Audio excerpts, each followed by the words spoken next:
Traders welcome to trader H YouTube channel. तो आज की ट्रेड की एनालिसिस करेंगे। तो आज की ट्रेड पुट साइड बनाई गई। 26,000 25,650 का पुट ऑप्शन लिया गया। 160 के लेवल पर लिया गया और इसमें आज थोड़ी सी जो है गलती किया हमने, वो भी समझेंगे क्या हुआ। इंटेंशनल मिस्टेक नहीं थी, बट कोई बात नहीं, होता रहता है ये तो ट्रेडिंग में। तो देखेंगे कि सबसे पहले ये समझेंगे कि पोजीशन बनाई क्यों हुई। तो यहाँ पर देखेंगे कि एक अच्छा गैप डाउन हुआ वॉर के कारण नेगेटिव सेंटीमेंट्स है, और दूसरा ऑल टाइम हाई पर भी चल रहा था। यहाँ से एक अच्छी सेलिंग भी आई थी, तो एक अच्छी सेलिंग एक्सपेक्टेड थी, एक अच्छा रिट्रेसमेंट एक्सपेक्टेड था। तो यहाँ पर देखेंगे कि बायर्स ने ऊपर पुश किया, इंट्राडे रेजिस्टेंस बनाया, इंट्राडे हाई बनाया। सेलर्स ने जो है ऑलमोस्ट 60 to 70% मोमेंटम रिवर्स कर दिया। उसके बाद जो ये रेजिस्टेंस बनाया है, इस रेजिस्टेंस में जो है बायर्स ज़्यादा पुश नहीं कर पाए। तो अराउंड से जो है 1105 पर हमारी एंट्री बन गई थी। सॉरी, यहाँ पर 1045 पर 1045 पर हमारी एंट्री बन गई थी, जब जो 1040 की कैंडल है, जब उसने रिवर्स करने की कोशिश की मोमेंटम को, वो रिवर्स नहीं कर पाई और एक अच्छी बुलिश कैंडल हमें जो है ऑप्शंस के चार्ट पर देखने को मिली। तो वहाँ पर हमने एंट्री बनाई और फिर उसके बाद हमारा जो टारगेट था वो 200 का था, क्योंकि 160 पर एंट्री थी। 10 पॉइंट्स का स्टॉप लॉस, 40 पॉइंट्स का टारगेट, 1:4 का टारगेट था। लेकिन आज वो टारगेट मीट नहीं हुआ है। क्यों? क्योंकि मैंने अपना जब स्टॉप लॉस लगाता हूँ तो ऐसे लिमिट पर ऑर्डर होता है, तो वो मैंने लिमिट पर लगा दिया था। तो इसी कारण मेरी पोजीशन बीच में ही कट हो गई थी। उसके बाद हम जब री एंटर किए with 10 points of stop loss, तो री एंट्री पर हमारा 10 पॉइंट्स का स्टॉप लॉस हिट हो गया, तो वो 760 का लॉस दिखा रहा है। तो कोई बात नहीं, ओवरऑल 400 के प्रॉफिट में इतनी कोई बुरी बात नहीं है। थोड़ा छोटा मोटा प्रॉफिट है, ठीक है। आगे देखते हैं कि अगर हम डेली चार्ट की एनालिसिस करें, थोड़ा समझने की कोशिश करें कि निफ्टी कहाँ तक जा सकता है। तो देखिए, थोड़ा सा अगर हम ध्यान देंगे कि सबसे पहले अगर हम पास्ट डेटा पर देखें, जो पास्ट डेटा वो क्या कहता है कि जब जब बुल रन में आया है, जब जब निफ्टी बुल रन में आया है, तो जो 20 मूविंग एवरेज है, 20 मूविंग एवरेज है ग्रीन वाली और 50 मूविंग एवरेज है रेड वाली।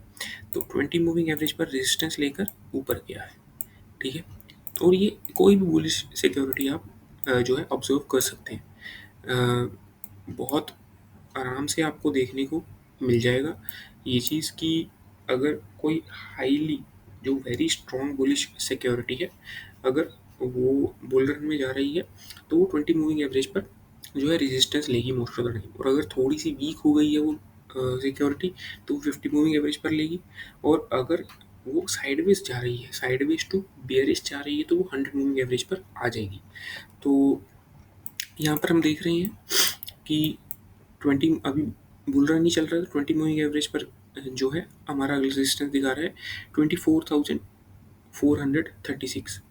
यहीं हम अगर हम डेली पर बात करें, डेली पर हमें कुछ और देखने को मिलता है। डेली पर हमें क्या देखने को मिलता है कि 20 मूविंग एवरेज जो है ब्रीच हो चुकी है, और अब सीधा टारगेट जो होगा 25,000 के लेवल का होगा, जो कि है 50 मूविंग एवरेज के आसपास। यहाँ पर 25,000 का लेवल हमें देखने को मिल सकता है।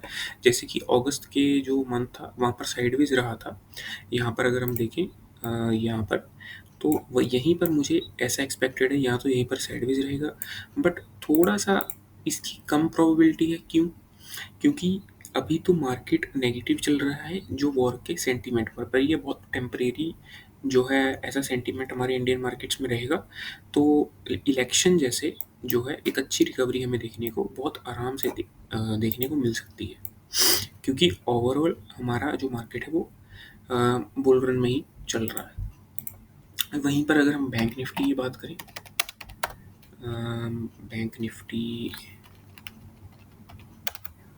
निफ्टी की बात करें, अगर हम उसका डेली चार्ट देखें, तो हाँ, यही है कि अगला जो लेवल आ रहा है वो 51,500 के आसपास आ रहा है।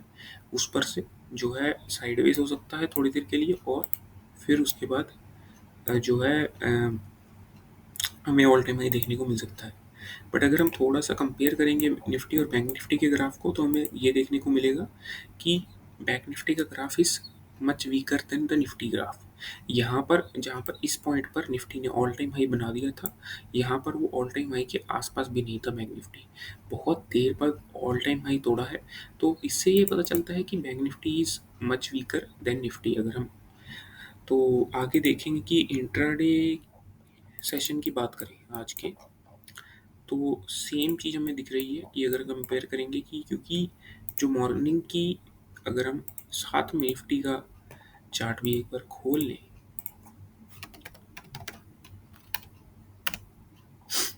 मॉर्निंग में अगर हम देखेंगे तो कैंडल्स कंपेयर करिएगा कि जो 9:30 की कैंडल है, 9:30 की कैंडल ने इंट्राडे हाई जो है तोड़ दिया था निफ्टी में, लेकिन बैंक निफ्टी में नहीं तोड़ा था, विच शोज कि bank Nifty is much weaker then Nifty.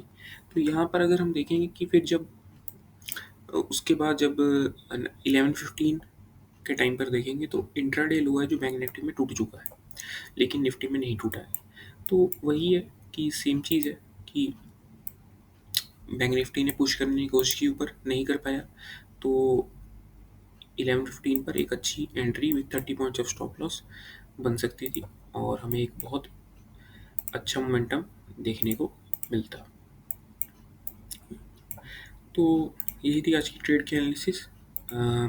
आगे आने वाली ट्रेड एनालिसिस के लिए आप सब्सक्राइब कर सकते हैं ट्रेडर एज यूट्यूब चैनल को, और वीडियो लाइक कर सकते हैं, कमेंट डाउन कर सकते हैं। अगर कोई डाउट है तो मैं अगली वीडियो में कवर करने की कोशिश करूँगा। Thank you.